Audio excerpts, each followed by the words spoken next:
বাংলাদেশি নাগরিকদের জন্য ভিসা পুনরায় চালু করার ক্ষেত্রে উল্লেখযোগ্য অগ্রগতির জন্য সংযুক্ত আরব আমিরাতকে ধন্যবাদ জানিয়ে বিভিন্ন খাতে দেশটির বিনিয়োগ প্রস্তাবকে স্বাগত জানিয়েছেন প্রধান উপদেষ্টা প্রফেসর মোহাম্মদ ইউনূস। আজ রাষ্ট্রীয় অতিথি ভবন যমুনায় সংযুক্ত আরব আমিরাতের সহনশীলতা ও সহাবস্থান মন্ত্রণালয়ের মন্ত্রী শেখ নাহিয়ান বিন মোবারক আল নাহিয়ানের নেতৃত্বে একটি উচ্চ পর্যায়ের প্রতিনিধি দল প্রধান উপদেষ্টার সঙ্গে সাক্ষাৎ করলে তিনি এ কৃতজ্ঞতা প্রকাশ করেন। প্রতিনিধি দলের মধ্যে ছিলেন সংযুক্ত আরব আমিরাতের পররাষ্ট্র মন্ত্রণালয়ের প্রতিমন্ত্রী আহমেদ বিন আলী আল সায়েক, বিনিয়োগ মন্ত্রণালয়ের আন্ডার সেক্রেটারি মোহাম্মদ আব্দুর রহমান আল হাবি।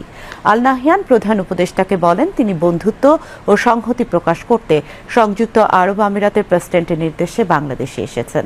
নাহিয়ান বলেন সংযুক্ত আরব আমিরাত বিনিয়োগ থেকে ভিসা পর্যন্ত সব ক্ষেত্রে বাংলাদেশকে সহযোগিতা নিশ্চিত করতে চায়। সম্প্রতি সংযুক্ত আরব আমিরাত প্রতিদিন 30 থেকে 50টি ভিজিট ভিসা জারি শুরু করেছে।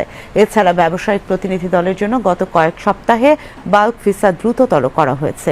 এছাড়া দক্ষ কর্মসংস্থান ভিসার জন্য অনলাইন সিস্টেম পুনরায় সক্রিয় করেছে মানব সম্পদ মন্ত্রণালয়। ইতোমধ্যে সিকিউরিটি গার্ডদের জন্য 500 ভিসা জারি করা হয়েছে এবং আরও 1000 ভিসা অনুমোদনের অপেক্ষায় রয়েছে।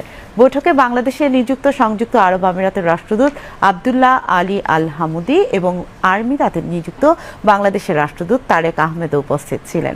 এর আগে দুপুরে শেখ নাহিয়ান বিন মোবারক আল নাহিয়ানের নেতৃত্বে সংযুক্ত আরব আমিরাতের প্রতিনিধিরা এক সংক্ষিপ্ত সফরে ঢাকায় আসেন। হযরত শাহজালাল আন্তর্জাতিক বিমানবন্দরে তাদের স্বাগত জানান প্রধান উপদেষ্টার বিশেষ দূত লুৎফে সিদ্দিকী। প্রধান উপদেষ্টার সঙ্গে বৈঠকের পর সংযুক্ত আরব আমিরাতের প্রতিনিধিরা বাংলাদেশ ত্যাগ করেন।